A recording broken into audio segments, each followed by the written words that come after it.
À nouveau pour cette convention, deuxième jour et l'une des séquences certainement les plus emblématiques, aussi les plus attendues des conventions Unicancer, c'est bien évidemment la traditionnelle remise des prix Unicancer. Des prix qui récompensent des actions particulièrement innovantes, particulièrement fortes et singulières menées au sein des centres. Alors ce sont des prix qui cette année seront remis à distance, mais avec pas moins d'enthousiasme bien évidemment. Et pour cela, j'accueille avec moi sur ce plateau virtuel Sophie Beaupère, la déléguée générale d'Unicancer. Bonjour Sophie. Bonjour Régis, bonjour à tous. Il fait beau à Lyon? Vous êtes à Lyon? Je suis au siège d'Unicancer à Tolbiac. À Tolbiac, à Tolbiac. Ah, et le temps est beau à Tolbiac. Radieux. Radieux. Alors, on va commencer la cérémonie de remise de ces prix avec. On commencera avec un premier prix, mais avant, qui va porter sur les data science, sur l'IA. Avant, peut-être, pourquoi avoir. Comment vous avez repensé peut-être un peu le format de ces prix Unicancer pour cette année, pour ce format un peu inédit exceptionnel, et pourquoi avoir choisi de remettre un prix spécialement centré sur l'intelligence artificielle et les data science. Le prix Cancer sur l'innovation depuis sa création porte effectivement à la fois sur des innovations scientifiques et organisationnelles, et il y a normalement plusieurs thématiques. Mais cette année, nous avons décidé de le centrer sur les data science et l'intelligence artificielle. Je dirais pour deux grandes raisons. Parce que c'est d'abord une orientation stratégique majeure de notre programme stratégique que nous portons avec l'ensemble du bureau et l'ensemble des centres d'Unicancer. L'objectif étant, pour faire court, que le partage des données et que les outils d'intelligence artificielle permettent de définir et de déployer des stratégies thérapeutiques qui répondent vraiment aux caractéristiques des patients. Donc ça, c'est la première raison. La deuxième raison, bien sûr, c'était le contexte épidémique qui a montré d'autant plus l'importance des data science, de l'intelligence artificielle et des nouvelles technologies en général qui ont permis une adaptation remarquable des centres, tant pour leur organisation, je dirais, courante, mais également pour le parcours des patients. Voilà pourquoi on a décidé donc de centrer ce prix sur ces thématiques cette année. Oui, on a bien vu lors des différentes tables rondes à quel point ces enjeux technologiques sont au centre et encore lors de la dernière table ronde de ce matin sur la recherche, avec notamment l'intervention de Pierre Vera qui était très centré sur ces enjeux-là. On va découvrir sur un slide les finalistes, les 5 finalistes pour ce prix Data Science et Intelligence Artificielle. Je vous laisse découvrir ces 5 finalistes.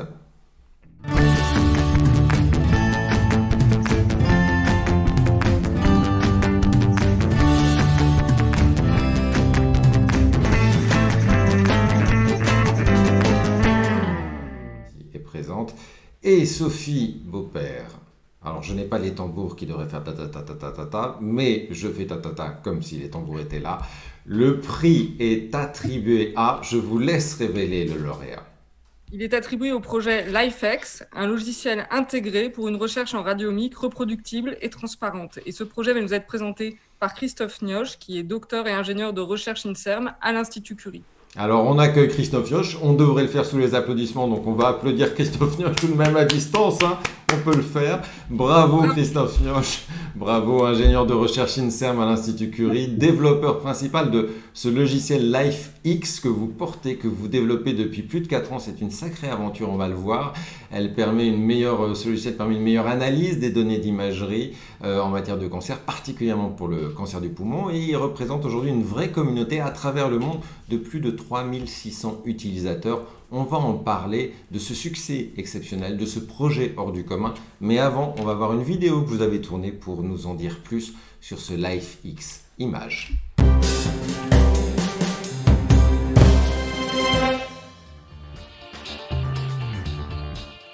Notre projet est de développer une application qui va permettre d'évaluer de manière multicentrique des modèles radiomiques ou d'intelligence artificielle proposés pour la prise en charge des malades atteints de cancer du poumon. La validation multicentrique des modèles reste indispensable pour envisager leur utilisation clinique. Cette application sera en fait un nouveau module ajouté à LifeX, un logiciel que nous développons pour définir un modèle radiomique à façon. Comme pour tout module de cette application, les bibliothèques utilisées garantiront que l'application reste gratuite et autonome c'est-à-dire sans installation de logiciel tiers. L'interfaçage avec la plateforme Consort, le Big Data d'Unicancer, permettra de coupler l'analyse de texte et d'images. Le principal bénéfice sera de donner aux équipes médicales un outil pour évaluer sur leurs propres données des modèles radiomiques et d'intelligence artificielle, soit déjà publiés, soit développés par des collègues. Cette étape de validation multicentrique à grande échelle renseigne sur la fiabilité et la robustesse des modèles. Si le domaine de la radiomique et de l'IA en radiologie et en médecine nucléaire connaît un développement exponentiel, le verrou majeur actuel est la difficulté à valider les nombreux modèles publiés de façon à établir leur performance et leur plus-value clinique. Notre projet rendra possible cette évaluation de façon indépendante, via un logiciel public garantissant la transparence des résultats. Cela touchera les utilisateurs actuels de LifeX, les 10 centres de lutte contre le cancer qui l'utilisent déjà, les 3600 utilisateurs dans le monde, dont plus de 700 en France. Nous avons une progression d'une centaine de nouveaux comptes chaque mois, cela touchera donc aussi les futurs utilisateurs. Il s'agit essentiellement de radiologues, médecins nucléaires et de chercheurs et ingénieurs travaillant sur l'analyse d'images médicales.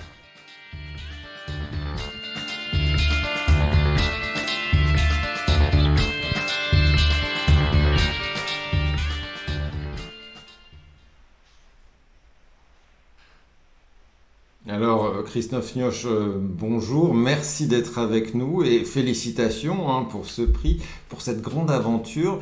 Et cette application, on l'a vu en images, et les images pour le coup sont vraiment parlantes sur ce type de présentation. Cette application qui permet d'améliorer le diagnostic, alors sur le cancer du poumon aujourd'hui, sur d'autres formes de cancer, bien évidemment, aujourd'hui et demain aussi, c'est une belle innovation, c'est aussi une sacrée aventure parce que ce LifeX que l'on va voir et que l'on va détailler, qu'on va détailler tout à l'heure, au début c'est un logiciel que vous avez créé un peu tout seul dans votre coin, en thésard un petit peu bricoleur que vous pouviez être et puis que vous avez ensuite développé au sein de l'Institut Curie pour en faire cette plateforme avancée de lecture d'imagerie. Alors à quoi correspondait ce logiciel à l'origine et puis comment est-ce que vous en avez fait cette plateforme aussi avancée aujourd'hui? Merci. Alors effectivement ce logiciel était programmé un petit peu de manière manuelle. Quand je travaillais au ministère de la Défense pour effectivement sur un sujet qui était totalement autre, c'était de l'IRM d'activation à l'époque. Et c'était le balbutiement de l'activation encore. Et donc, il fallait absolument pouvoir générer des images d'activation à partir de quantités monstrueuses d'acquisition de départ. Et petit à petit, ce logiciel a grandi et du coup j'ai dû effectivement faire ma thèse et encore une fois il fallait ajouter d'autres acquisitions. Donc là cette fois-ci c'était l'acquisition de l'IRM de perfusion, c'était aussi du TEP dynamique et de ce fait à force d'ajouter des petits modules comme ça petit à petit, la base en finale qui me servait de viewer s'est considérablement étoffée, c'est considérablement comment dire elle est devenue robuste et très très fiable. Et du coup, l'intervention ma venue à Curie et puis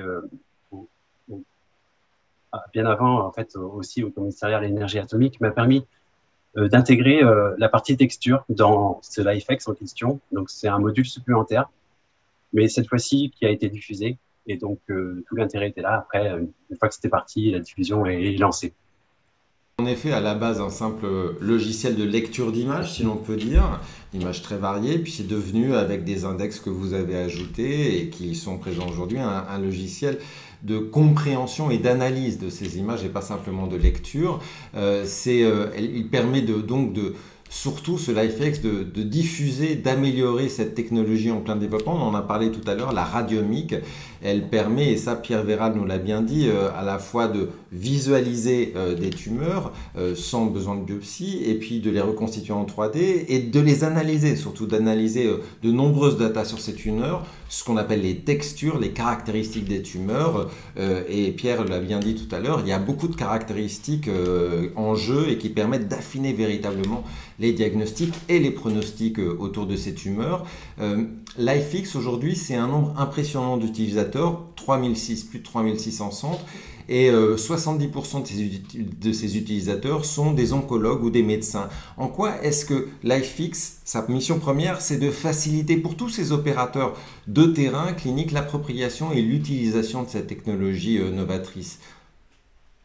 Oui, tout à fait. LifeX, ça fait de la radiomique, mais la radiomique, c'est compliqué à faire, en fait. On en parle souvent, mais techniquement, c'est pas si simple. On a d'autres logiciels qui font de la radiomique, qui en font des calculs poussés aussi. Mais ce qui manque souvent, c'est la facilité de le faire. Et donc là, c'est là où LifeX intervient, c'est qu'il va pouvoir réunir et faire du translationnel, en fait, avec les équipes de la clinique qui vont pouvoir utiliser des outils, un peu de recherche encore. Et ce lien-là, il fallait qu'il y soit et qu'il existe. Et ça leur donne une facilité d'accès à cette technique qui est quand même largement compliquée pour eux sinon. Alors l'intérêt, c'était... oui. Allez-y, allez-y. L'intérêt, c'était justement d'avoir une interface qui se rapproche à peu près au mieux de celle qu'ils connaissaient déjà. Donc, on a collé, si vous voulez, aux constructeurs Siemens, GE ou Philips à faire une sorte d'interface simple pour pas qu'ils soient perdus, en fait, pour que les médecins puissent l'utiliser facilement.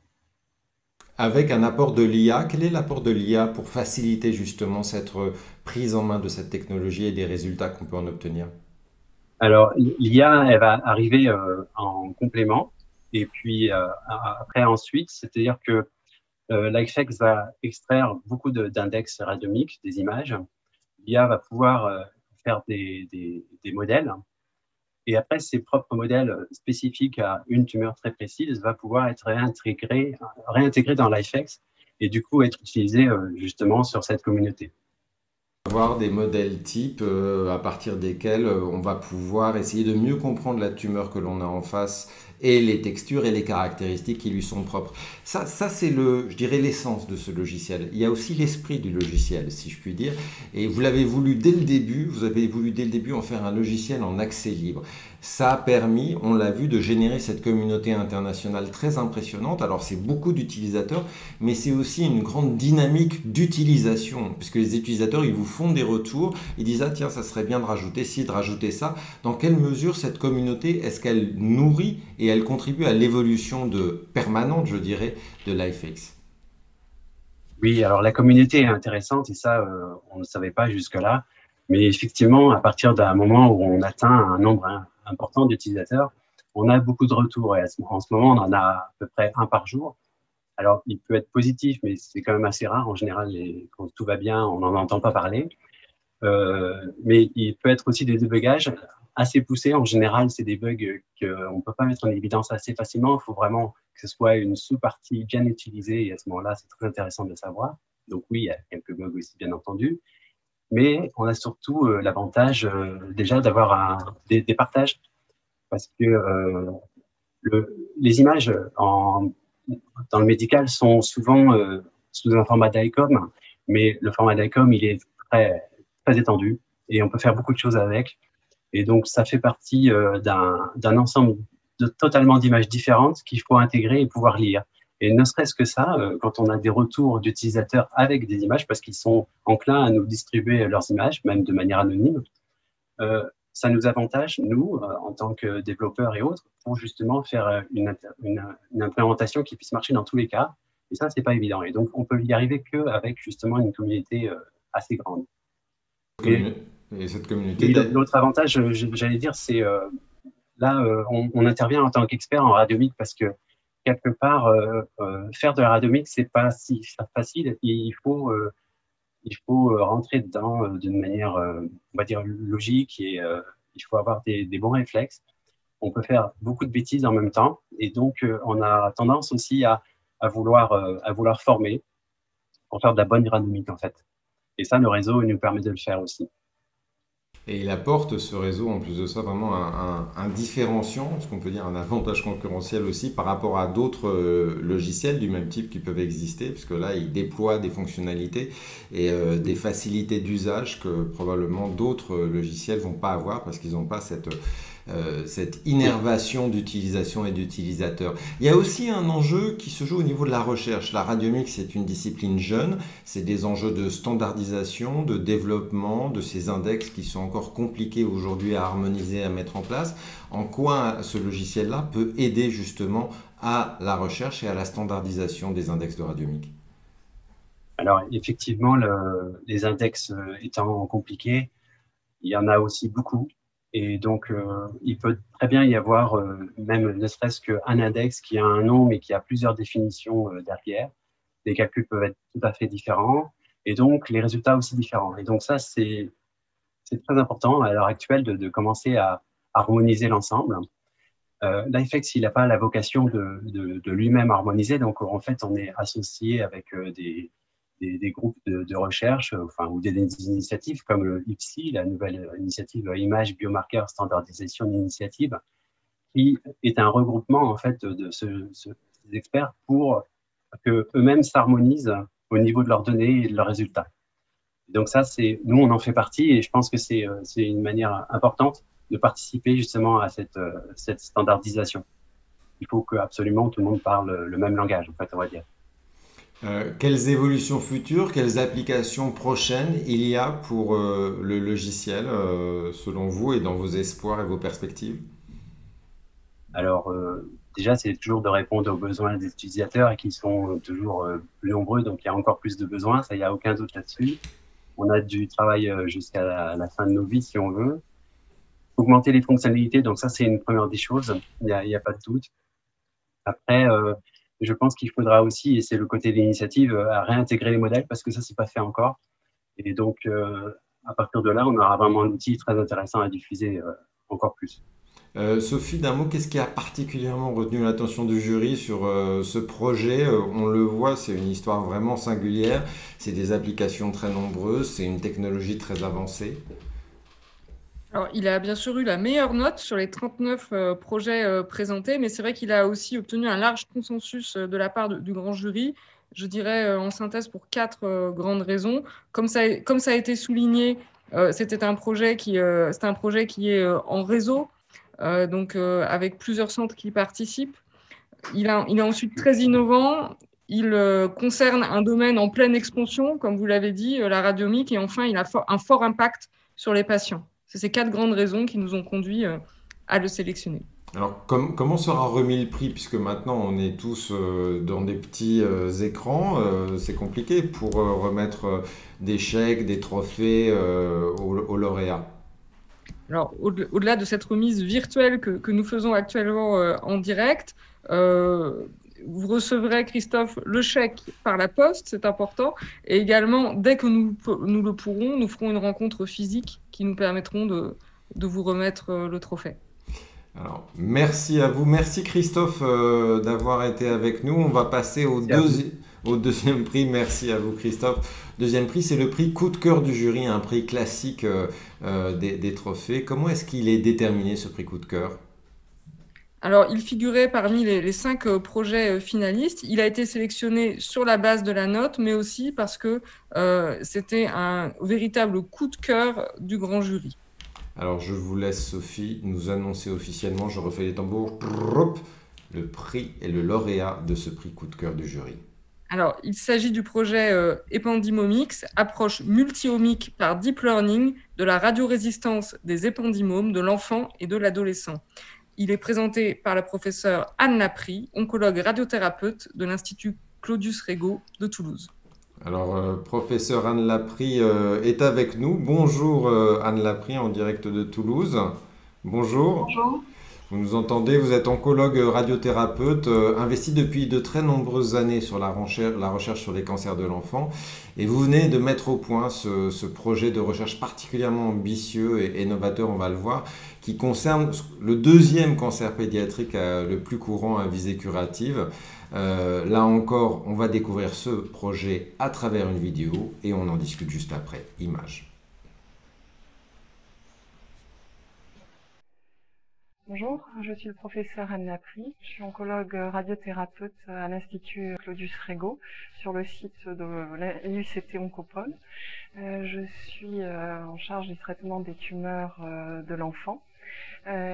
par radiothérapie. Et également, je mène des recherches en imagerie pour la radiothérapie cérébrale en collaboration avec l'INSERM Toulouse Neuroimaging Center. Notre projet va utiliser les données de tous les enfants traités pour un épendymome depuis 2000 et nous validerons ces données à l'échelon européen. L'objectif de notre étude Ependymomix, c'est de travailler sur les épendymomes de l'enfant et de l'adolescent. C'est une tumeur cérébrale répandue qui pose le problème de rechuter dans la moitié des cas. Donc, même si on guérit la moitié des enfants, on a une rechute dans la moitié des cas. Donc on a besoin d'analyser beaucoup de données pour progresser sur cette maladie, des données de biologie et des données d'imagerie. Utiliser toutes ces données pour avoir une réponse d'ici quelques années et pouvoir adapter le traitement au risque. Le bénéfice attendu de cette étude, c'est au final de pouvoir un jour diminuer le risque de rechute de ces tumeurs et donc potentiellement d'augmenter la survie globale des enfants et des adolescents qui ont un épendymome. Alors Anne Laprie, on va détailler ensemble ce projet. C'est un projet qui porte sur une tumeur pédiatrique assez peu connue, une tumeur qui aujourd'hui répond pas à la chimiothérapie, mais répond pour 50% des cas à des traitements par chirurgie et radiothérapie. 50% des cas, c'est dit d'ailleurs dans la petite vidéo, ça veut dire 50% aussi de cas de rechute. Et c'est sur ces cas de rechute, sur les facteurs de risque associés que vous avez centré ce projet pour essayer de mieux les comprendre, de mieux les associer aussi. En quoi votre projet apporte-t-il une vision nouvelle sur l'étude, sur la compréhension de ces facteurs de risque? Eh bien, la vision nouvelle, c'est de prendre en compte de nombreux facteurs, les facteurs de biologie moléculaire, dits facteurs génomiques, puisque dans les dernières années, on a vu qu'ils avaient une forte valeur pronostique, mais ce n'est pas encore mis en place dans les traitements. Et de la même façon, avec mon équipe, en collaboration déjà avec de nombreux centres de lutte contre le cancer, on avait identifié des facteurs de risque d'imagerie. Mais là, l'originalité, c'est vraiment de prendre en compte tous ces facteurs ensemble pour déterminer des caractéristiques de risque de rechute et pouvoir les appliquer éventuellement au traitement après. Oui, ça permet à la fois de mieux diagnostiquer en amont et de mieux travailler sur l'efficacité des traitements après, en associant ces différents facteurs issus de la génomique, issus de l'imagerie et qui parfois on en connaît, on en découvre un autre, mais on ne fait pas forcément la combinaison et la conjugaison. Et c'est un enjeu important, c'est une discipline qui apparaît de plus en plus fort, mais la problématique de ça, c'est qu'il faut pour cela faire des études, et pour faire des études, il faut des patients, il faut des cohortes. Or, on est là encore face à un cancer rare, on le disait tout à l'heure, et faire une cohorte sur un cancer pédiatrique, c'est toujours compliqué, surtout qu'il faut une cohorte pour identifier, une cohorte pour valider ce qu'on identifie. Comment est-ce que vous êtes pris justement pour mobiliser ces cohortes, avoir l'ensemble des données nécessaires à une étude aussi ambitieuse ? Bien, nous avons associé une cohorte que nous avions déjà élaborée, coordonnée, qui s'appelait l'étude PEPI, qui avait pris tous les enfants traités pour un épendymome de 2000 à 2013, et associé à la cohorte suivante d'enfants inclus dans le programme européen SIOP Ependymoma, qui lui est coordonné par Léon Bérard. Donc, nos deux centres, et surtout avec la grande collaboration de tous les centres de lutte contre le cancer qui traitent par radiothérapie les cancers de l'enfant, a permis de rassembler un très grand nombre finalement de patients. Donc ça, c'est pour élaborer et faire ce travail de validation, enfin d'élaboration des caractéristiques de rechute. Et après, comme vous le disiez, il faut valider quand on a trouvé ces caractéristiques.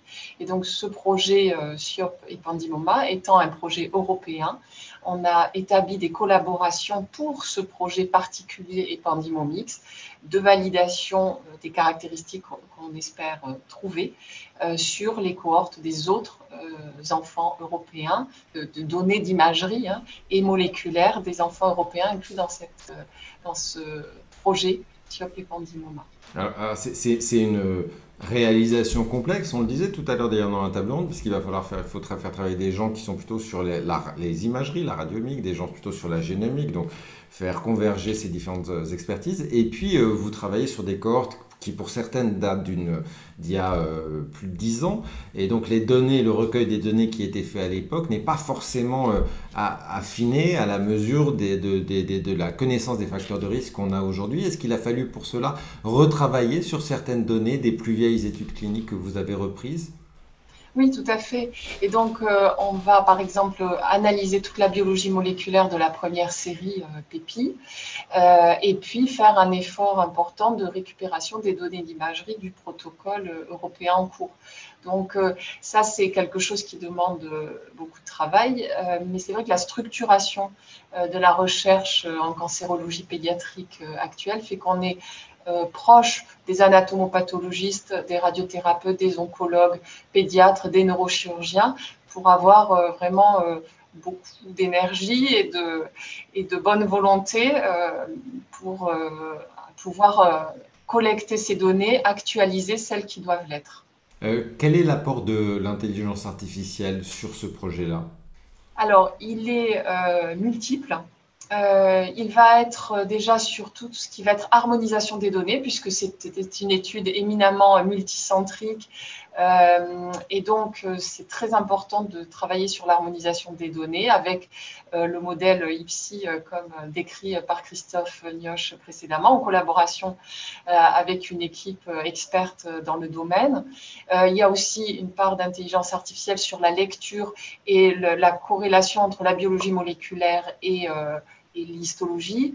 Ensuite, bien sûr, sur la lecture de l'imagerie et les facteurs radiomiques en IRM. Ça, c'est aussi une grande spécificité de notre étude parce qu'il y a eu beaucoup plus pour l'instant de radiomiques sur le scanner que sur l'IRM. Ça apporte une complexité autre. Et donc, ça aussi, ça demande d'utiliser ce genre d'outils sur des grandes cohortes de plusieurs centaines de patients. Parce que c'est aussi l'une des grandes innovations, c'est que vous travaillez sur des images d'IRM, ce qui pour ce type d'études omiques, comme on dit, est assez rare et rajoute un niveau de complexité, de connaissances derrière aussi, mais supplémentaire. Ça corse l'affaire, si l'on peut dire. Quel est le développement attendu du projet et qu'est-ce que le prix peut apporter justement pour le porter, le booster, si on peut dire? Alors, le développement attendu du projet, c'est d'obtenir un financement qui doit être, vous l'imaginez, conséquent pour faire travailler des équipes d'anatomopathologie, d'imagerie, d'harmonisation et de statistiques, parce que ça aussi, il y a une grande part d'intelligence artificielle dans l'analyse finalement statistique de toutes ces données. Et donc, le prix, et je remercie sincèrement et profondément Unicancer de nous l'avoir attribué, va nous permettre d'amorcer le recueil d'imagerie pour pouvoir démarrer ce processus de collection et d'harmonisation. Donc, c'est déjà en effet un booster, comme vous dites, à l'étude. Alors, Sophie Beaupère, encore une fois, qu'est-ce qui a particulièrement attiré l'attention du jury et qui en a fait ce coup de cœur? L'épendymome est une grave tumeur pédiatrique et un problème de santé publique majeur. Tout d'abord, et ce projet, aux yeux du grand jury, avait deux grands atouts. Tout d'abord, un fort impact sur les patients, puisqu'il vise à améliorer les traitements, à prévenir la radiorésistance et les rechutes. Et deuxièmement, ça a été souligné d'ailleurs, une approche multidimensionnelle assez remarquable qui a impliqué un consortium large de CLCC avec des compétences très complémentaires. C'est ces deux grandes raisons qui nous ont conduit à vous attribuer le prix coup de cœur. Donc félicitations à vous, professeur Laprie, et aux équipes qui sont associées bien évidemment à ce projet. Sophie, là encore, le protocole de remise va se faire par la poste et puis du coup vous allez aller à Toulouse. Quelle chance! Exactement, le chèque par la poste et la remise du trophée dès que possible physiquement. Merci, merci Anne Laprie et merci aussi Sophie Aupert de nous avoir accompagnés pour cette remise de prix.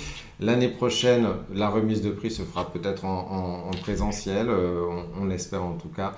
Merci en tous les cas à vous aux lauréats, merci à Sophie et au jury. On se retrouve ensemble d'ici 15 minutes pour la séquence conclusive de cette convention. Merci à vous. Merci à vous. Merci.